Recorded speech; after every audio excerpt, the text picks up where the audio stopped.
I should have walked away the second she looked at me like that, like I was too young to even stand in her doorway. But I didn't. I stayed. The first time I saw her was at my friend's house. I'd come by to help him move, carrying boxes up 2 flights of stairs. My shirt stuck to my back, hands scraped raw from gripping cardboard edges. And then, her. She leaned against the doorframe, arms crossed. A woman in her 40s, hair pinned up like she hadn't cared enough to finish styling it, an old sweatshirt sliding off one shoulder. She didn't look like someone waiting to meet me. She looked like someone waiting for me to leave. "You're not staying here," she said flat, like it wasn't even a question. I don't know what came over me, but I smirked. "Then move over." Her eyebrows lifted just slightly, but she didn't budge. For a beat too long, we just stared at each other, her gaze sharp, mine stubborn. Then, with the smallest sigh, she stepped aside. I brushed past her shoulder, close enough to catch the faint scent of coffee and paint. Inside, the place looked lived in, messy but warm. A record player in the corner, a stack of half-finished art supplies on the table. She didn't fit the neat, polished image I expected of a woman her age. That was the first thing that threw me off. She wasn't pretending for anyone. My friend disappeared with another box, leaving me alone with her. "You're helping him move?" she asked, not looking at me as she adjusted the books on the shelf like they suddenly mattered. "Yeah," I said, dropping the box on the floor. "He's been bugging me for weeks." She nodded but didn't say more. I caught her watching me in the glass reflection of the window. Not directly. Just enough. Silence stretched, heavy but not empty. The kind of quiet that makes you notice too much. The way her fingers tapped against her arm, the way my throat felt dry. I should have filled it with small talk. But I didn't. Instead, I asked, "So you're his mom's roommate?"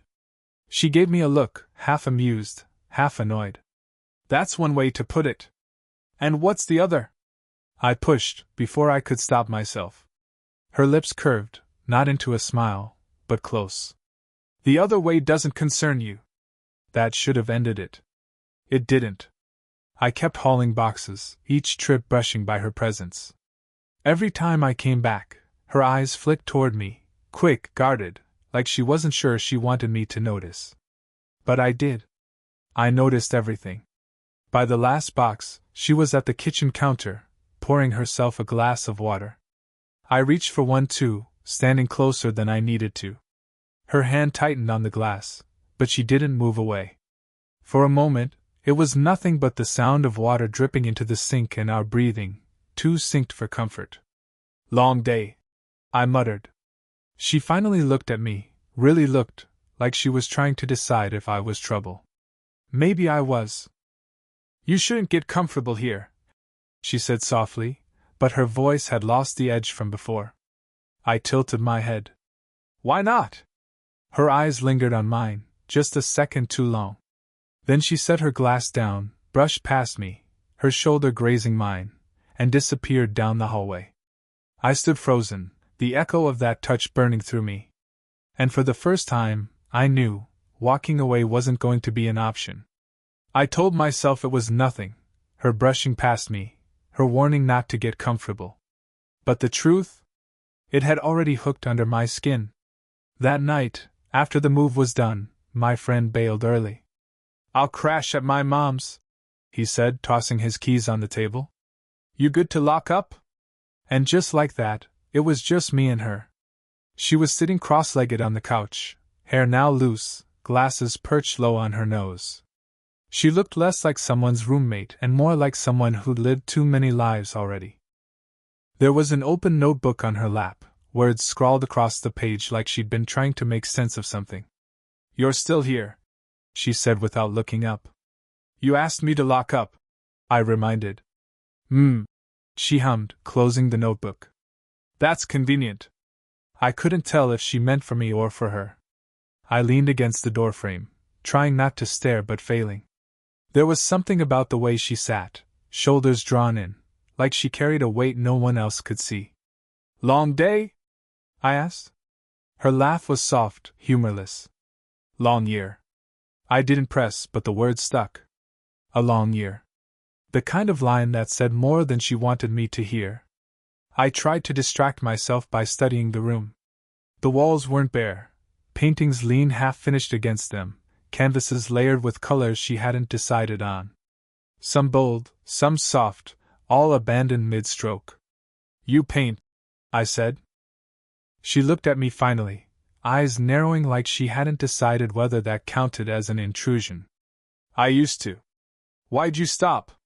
Her fingers toyed with the edge of the notebook. Life got in the way. Something about the way she said it, too flat, too quick, made me think it wasn't just life. It was regret. I wanted to ask more. I wanted to say the obvious, you shouldn't have stopped. But instead I bit down on the words. Silence stretched again, thick with things unsaid. I caught myself noticing everything, how her knee bounced faintly, how her lip curled when she chewed the inside of her cheek. The details were ordinary, but in her they felt electric. This isn't a good idea, she said suddenly. What isn't? I asked. Us. Talking. Her gaze held mine, and for the first time, I saw not just resistance but fear. You're too young to know where this goes. I should have backed down. I should have left right then. Instead, I found myself stepping closer, drawn like I didn't have a choice. Then tell me where it goes, I said low.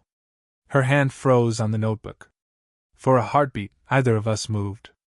Then she closed it, set it aside, and stood, slow, deliberate. She brushed past me again, but this time her fingers lingered on my arm. Barely a touch, but enough to make my breath catch. Lock up when you leave, she whispered.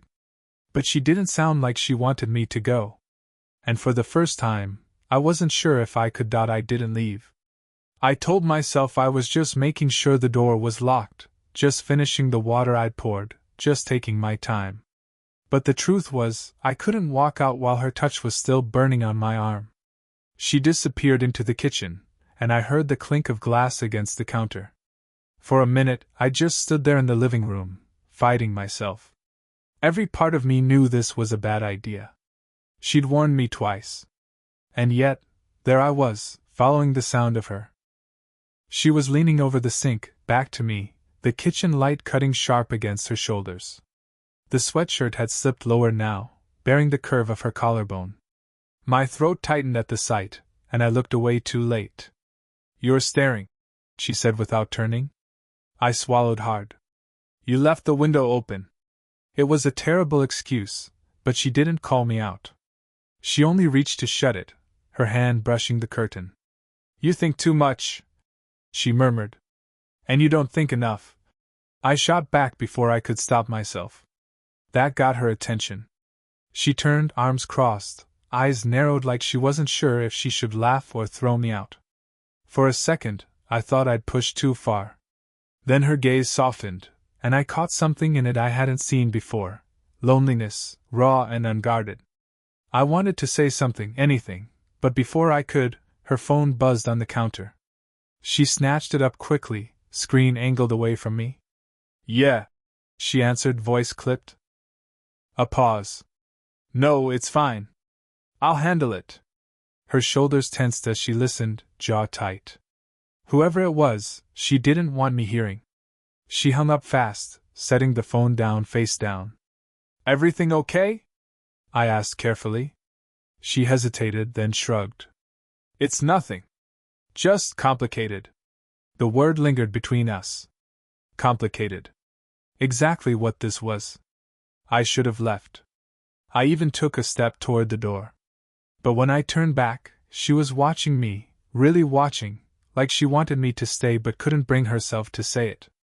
I forced a laugh, scratching the back of my neck. You're impossible, you know that? Her lips parted, almost like she'd argue. Instead, she shook her head. You shouldn't talk to me like that. Like what? Like you mean it. The air between us shifted, sharp and fragile. My chest ached with words I wasn't supposed to say. I opened my mouth anyway, but just then, there was a knock at the door. We both froze. Her eyes widened, and she pressed a finger to her lips before I could speak. She slipped past me, moving quickly toward the door, every step tight with urgency. I stood there in the kitchen, pulse hammering, my half-formed confession caught in my throat. And in that suspended moment, between the knock, her silence, and the weight of everything unsaid, I realized how close we were to crossing a line neither of us could take back. The knock at the door stretched into silence. Whoever it was, she didn't answer. She just stood there, hand hovering near the knob, body rigid like a caught breath. After a long beat, the footsteps faded down the hall, and the world was quiet again. When she finally turned, her eyes caught mine. Something had shifted. It wasn't fear. It wasn't irritation. It was something heavier, like the weight of a secret we were already sharing. "You should go," she said, but the words landed weak, breaking halfway through. I stepped closer, careful, testing. "Do you want me to?" Her lips pressed together. She looked away, but her silence told me more than words ever could. "Because I will," I added softer. "If that's what you really want." Her laugh was sharp and uneven, the kind that hurts more than it relieves. "You don't get it. You think this is a game." "No," I cut in, harsher than I meant. "I think this is the first time in a long time you don't feel alone. And it scares the hell out of you." The words landed, and I knew I'd gone too far. She froze, eyes wide, breath caught. Then she set her jaw, fighting it. "You don't know anything about me," she whispered. I swallowed, but I didn't step back. "Then tell me." The room was too quiet. The hum of the fridge, the tick of a clock, every sound was loud against the silence of her not answering. She rubbed her hand over her face, suddenly looking tired, older, but also exposed. "My marriage ended last year," she said finally, voice low and uneven. 20 years of trying. And when it broke, I told myself I was fine. That I was better off. But she stopped, shaking her head. "And now you're here, looking at me like you're what?" I asked. She met my eyes, raw and unguarded. "Like I'm not broken." My chest tightened so hard it hurt. I wanted to reach for her, to close the distance, to prove her right, or maybe prove myself wrong. Instead, I clenched my fists at my sides. "You're not," I said. Her breath hitched. For a second, it felt like gravity had pulled us into the same orbit, too close to ignore. She stepped forward, just slightly, enough that the air between us thinned. Her hand lifted like she might touch me again, but stopped midway, trembling. "You don't understand what this would mean," she whispered. I took a step closer anyway, until we were face to face, until the only thing between us was hesitation. "Then explain it to me," I said. Her eyes searched mine, desperate, scared, wanting. The silence stretched, loaded, the kind that bends and bends before it breaks. And then, nothing. Just the two of us, standing there, breath tangled, both waiting for the other to cross first. We stood there, breaths shallow, silence straining between us.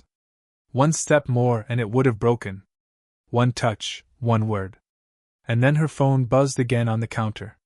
She flinched, like the sound had snapped her spine. I glanced at it before she could. The name lit up the screen, Ethan. My friend. I froze. She grabbed the phone quickly, flipping it face down, but it was too late. I'd seen. For a beat, either of us spoke. Then I stepped back, pulse pounding. "Ethan? As in?" Her eyes shut tight. "Don't. No, wait." My words stumbled out, half anger, half disbelief. He never said I'm not his," she snapped, louder than she meant. Then softer. "I was. Once. A long time ago." The room spun in my head. Ethan had never talked about her, never mentioned she was more than just his mom's roommate.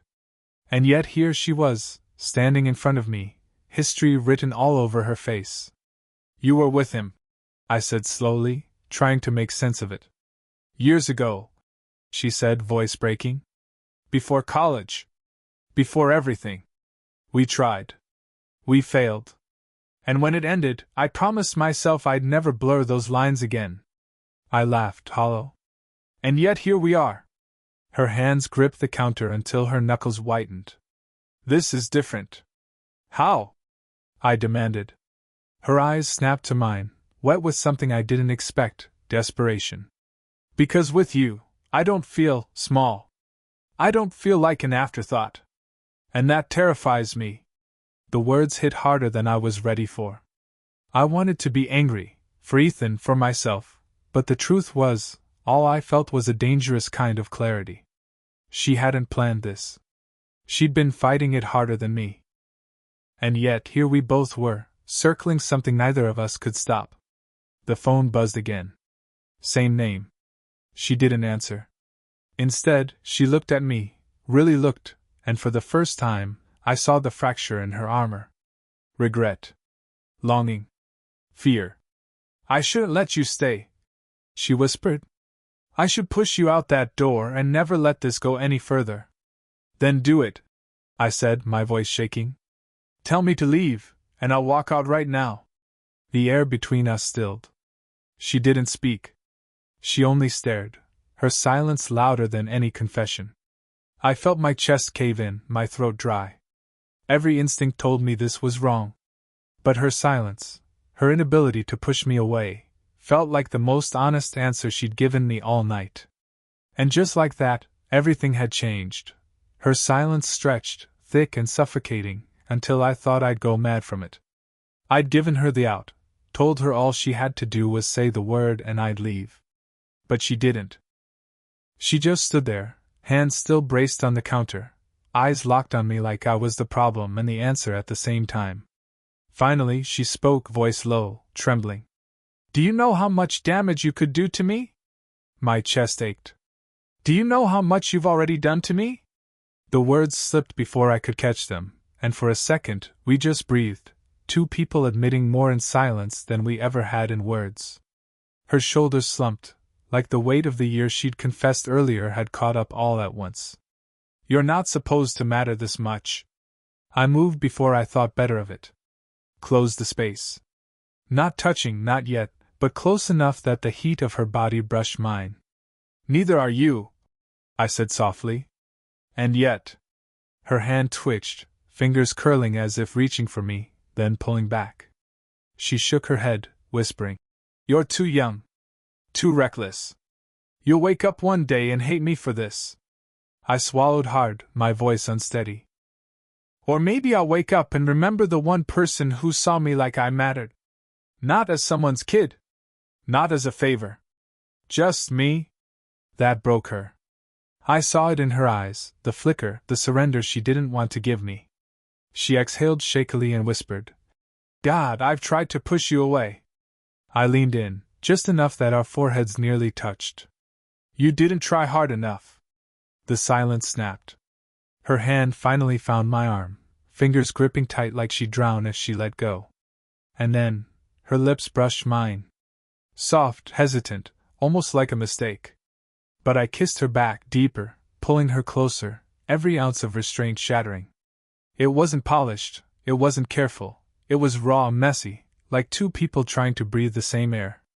When we finally pulled apart, her eyes shimmered, and she whispered, We can't undo this. I don't want to, I said, breathless. The fridge hummed, the clock ticked, the world outside carried on like nothing had changed. But everything had.